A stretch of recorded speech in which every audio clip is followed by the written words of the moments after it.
What's up, gents? Antonio here. So I got an email the other day from a young man. He's reaching out, RC, and he's saying, Antonio, hope you're doing well, but I'm going through a hard time right now. I haven't found work.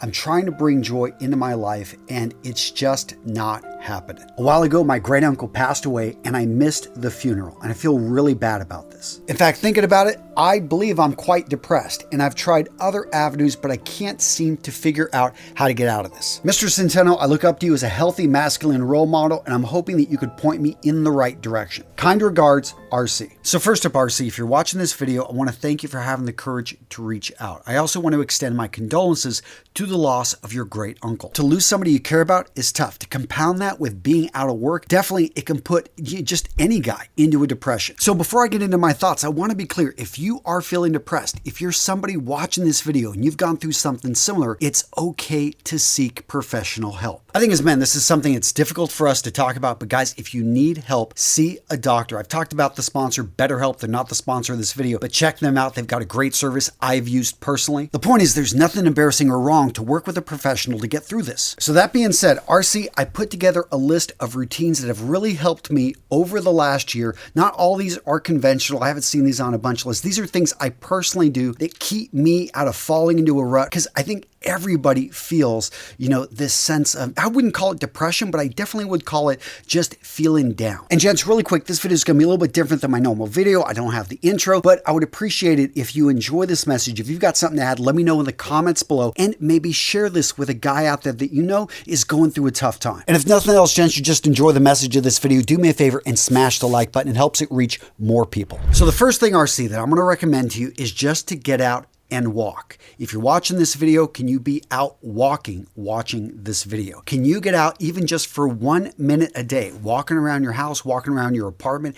Get outside and start moving. Now, there's tons of research on this, and most of us know this because at some point we've done exercise, and what do we feel? After we've exercised, we just get this high. I know I used to get it all the time when I'm running, and I think as we get busy with life, all of a sudden we don't have time for an hour. We don't have time for 30 minutes. We don't have time, we say, for 15 minutes in the gym. But do you have time for 60 seconds? I think most of us do. In fact, I've got a good friend. He commits to doing 1 push-up a day. Yeah, who can't make time for 1 push-up? And the way he looks at it, if I only did 1 push-up a day the entire year, that's 365 push-ups I'll do in the entire year. But the reality is when he gets started, he actually gets his workout in. He starts doing, 20 push-ups, 30 push-ups. He does his crunches, his sit-ups. He does his leg lifts, all the other exercises that he can do right there in his office. Exercising daily. It's so simple, but so many of us fail to do it, me included, because we get busy with life. Maybe we put ourselves last. I know as a dad, as someone that has a lot of people depending on me, I'm always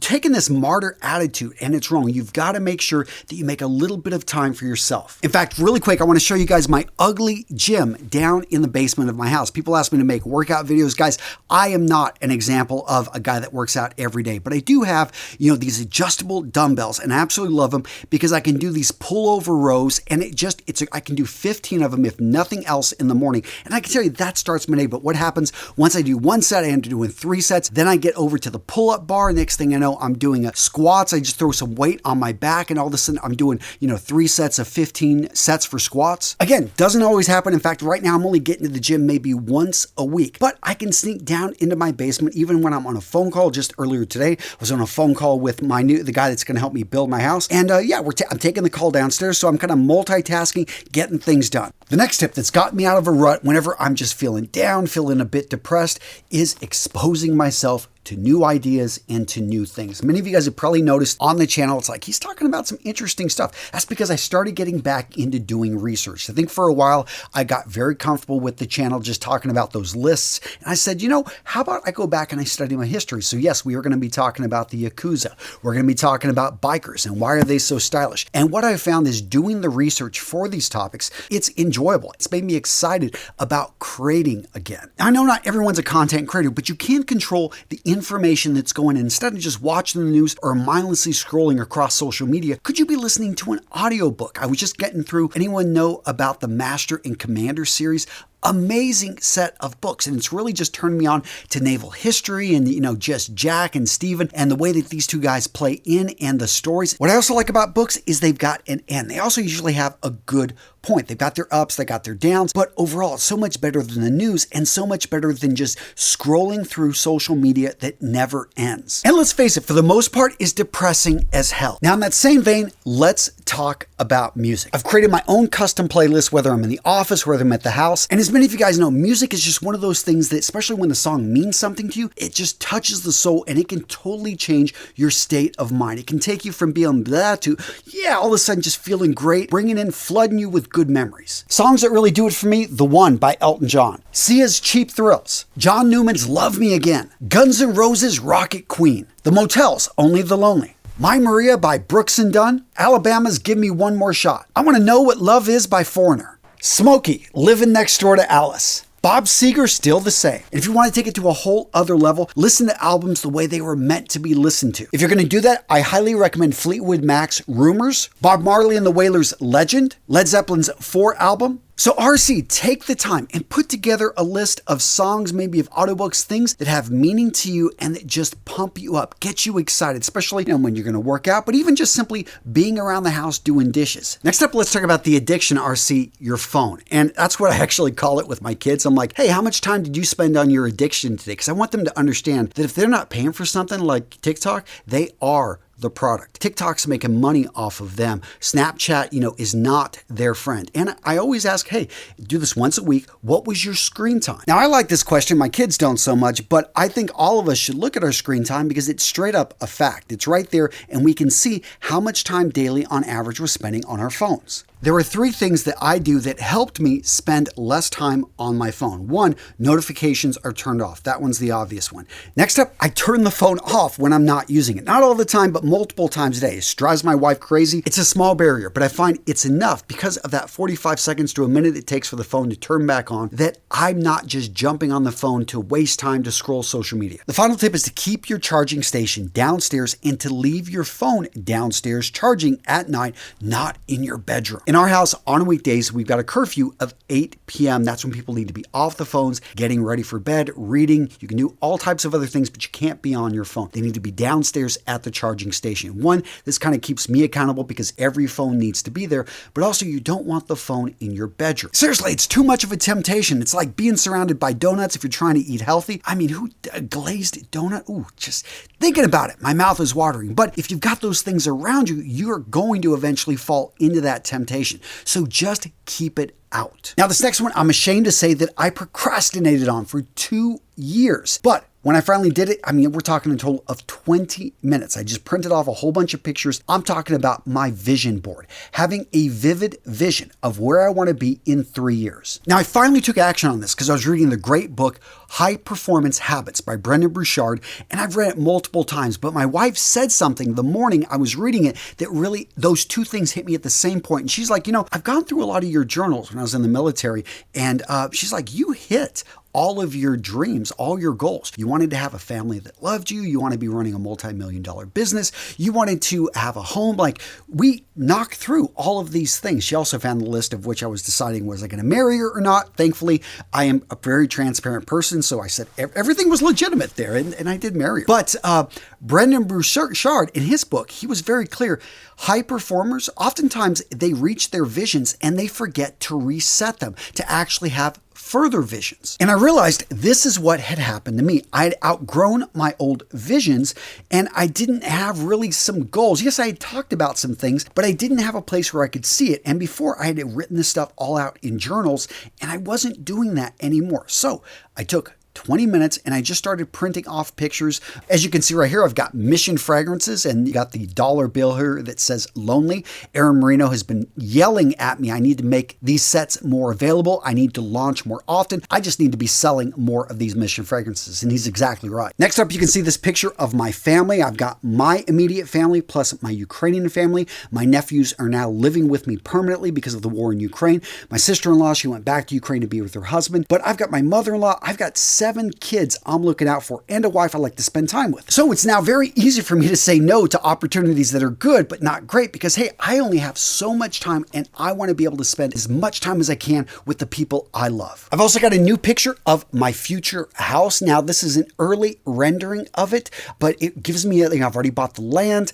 I am talking with the architect right now. We are getting closer, very close to starting the build process, and I'm excited about it. I printed out some countries I want to travel to, a picture of the ideal body that I want to maintain so I'm able to move around freely and I'm never confined to a bed or a wheelchair because, yeah, you see people in their 70s or 80s that are out moving. That's what I want for myself. I also had a picture of a camp that I want to open up for entrepreneurs, business owners, so that we can go and escape our business and be able to share ideas. I've got a picture of a guy playing guitar. That's a kind of a secret dream of mine. I want to learn how to play the guitar and sing. And I've got an open book here. Yes, I want to write a book not about men's style. I've got some different ideas. The point is, gents, I've got this vivid vision of things that I want to accomplish in the next 3 years that now is aligning all of the actions I'm taking on a daily basis. Now, this next one's going to require more work, but I can tell you it's incredibly rewarding. For the last couple years, I've been organizing community get-togethers. For me, on Fridays, I've made it my day in which I meet up with other business owners in masterminds that I am facilitating, that I am bringing together, that I'm doing the work to make these things happen. I've been running masterminds on Fridays. Most of them are virtual, and that I find I'm able to bring together a wide range of e-commerce owners to be able to talk about how to grow their Shopify stores. YouTubers, we've been talking about the frustrations and how difficult it is and what we can do to improve our channels. I had one for website bloggers in which we talk specifically about getting traffic to written content and the effects of AI. In fact, that's been my most fun mastermind recently, is we dedicated one directly to AI, how it applies to our businesses. And you make sure you've got a right mix, and that's where you've got to do the work. You're going to find a lot of these, they either cost a lot of money to get into, or you're having to apply to it, or maybe it's not even a great fit. You wish it was a certain way. Well, stop wishing. Go out there and do that little bit of work to organize it yourself. Now, the key to making it happen is to find the right people and what they're passionate about. And you can do this about anything. Maybe you're a New York Jets fan. I am sorry if you're man, seeing Aaron Rodgers get out. You guys just have no luck. But if you're a sports fan, why not? You could start there. Just simply an after game. Maybe you want to go deep in about, hey, we want to talk about the club in detail. So you've got a group getting together. I don't know what your passion is, but find a way to be able to get 1, 2, 3, 4 other people together on a regular basis. I do encourage you to make it regular so that it's something that you get to know the people, because that's the benefit. Yes, it's nice to be able to talk about why the New York Jets, have sucked since Namath, but we know they will come back at some point. I'm not a Jets fan, but I just feel bad for you guys. I think it's the connections, it's the camaraderie, it's the friendship. And I think this is a big bonus if you can do this about work. You're saying you're out of work.